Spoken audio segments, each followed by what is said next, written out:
we were interrupted as you were explaining that the commission itself is frustrated by these delays. But here is what worries these families, and that is that a further perception is being created that there is possibly, this is possibly the continuation of government's unwillingness and ability to follow through with the investigations. Does that worry you as the commission that is tasked with making sure that these families ultimately get the closure they so need?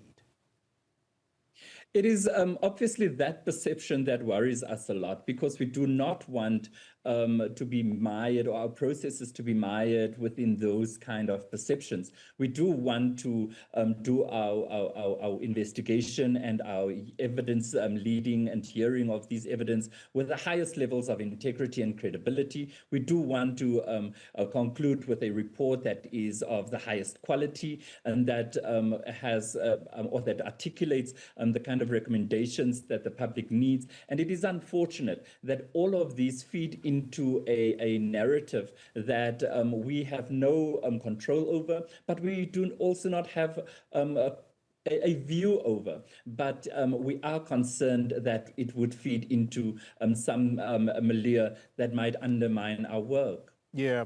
Let's try and listen to the families themselves, at least two of the families speaking to Newsroom 405. Let's take a listen.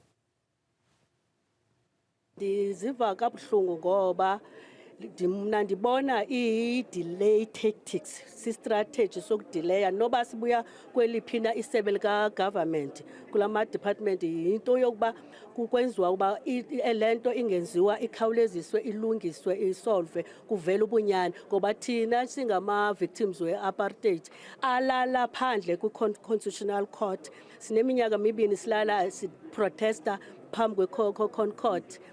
Siziva sibona ukuthi ikwayilaa nto eyayenzekile uba kube khona i-political interference eyenza ukuba indaba ye-reparation ingabekwa njenge-priority, kubekwa indaba ye-amnesty, kuba ibe ngabantu ama-perpetrator amaka bengawo abekwa phambili.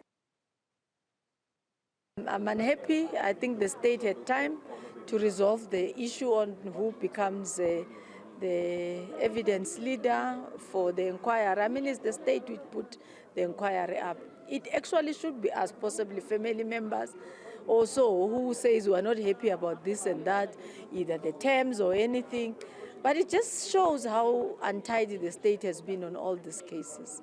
I mean, you would have seen two statements out from the inquiry itself, where the state has not even been submitting as departments. Well, the last comment there, Lionel Adendorf, is from Thembi Simelane, whose sister disappeared without a trace. To this day, they have never been shown even where possibly her remains could have been buried. And so when she uses the words that this is the state's untidiness, I'll use a different word and say it means that even from a government minister, a sitting government minister, the state has been tardy in trying to make sure that this process is undertaken with the necessary dignity and respect that these families deserve. How do you reassure them tonight? Corley, it is very difficult to do that given what happened today. But I also want to say that our commissioners were very, very clear that parties interested and affected have a right to play their fair part within our processes. And we certainly do not want to cast aspersions on the motives or on the intentions of the Department of Justice and Constitutional Development or on the NPA. And yes, we are sympathetic to those people, because even in her case, her mother, she said in one other interview, the minister, that is, that her mother is older than 80. And it is a concern that the victims and the families and all of those who have been perpetrated are no longer as young as they were 25 years ago or 23 years ago when the cases were referred by the TRC to the police for investigation and the NPA for prosecution. Also, another concern that the Commission has is that the perpetrators are also no longer as young. So we are playing, in many cases, as someone has said to us today, we are playing against time. And it is sad that people think that the government is trying to delay it. We want to engage with the government and all those other interested and affected parties in good faith. We want to not question their bona fides. We want to think that they are engaging with us in good faith. But we are concerned about a milieu that is created, perceptions that the public has, and we want to get down to the work and find the truth, and that is what we have been appointed to do.